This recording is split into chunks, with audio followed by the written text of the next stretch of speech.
Guna mempererat silaturahmi ulama dan tokoh masyarakat di wilayah Kecamatan Ciomas, Haji Usub Caleg P3 Dapil 3 menggelar silaturahmi Rahmat Yasin, Eli Rahmat Yasin, Muhammad Romli turut hadir Dwi Ariyanti, Caleg P3 Provinsi Jawa Barat.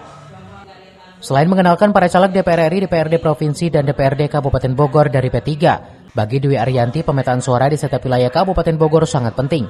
Pasalnya target 2 kursi di Jawa Barat, sehingga kolaborasi serta bersinergi jika caleg dari P3 tersebut duduk sebagai wakil rakyat.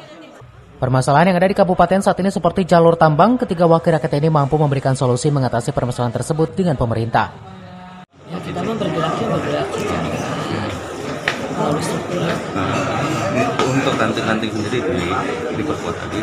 Insya Allah, ya. Kami memang sudah memperkuat tempat besar karena kalau untuk provinsi kan sama dapilnya dengan ibu se-kabupaten. Insya Allah. Bu, tadi disinggung juga oleh Pak Eri bahwa memang provinsi targetnya 2 kursi. Ya. Nah, nanti ada pemetaan suara juga. Ya, kami memang ada pemetaan suara. Jadi ada yang barat, timur, selatan, dan selatan. Targetnya berapa suara untuk ibu? Kita minimal 55.000. Dari Ciomas, Kabupaten Bogor, Iman Abdurrahman melaporkan.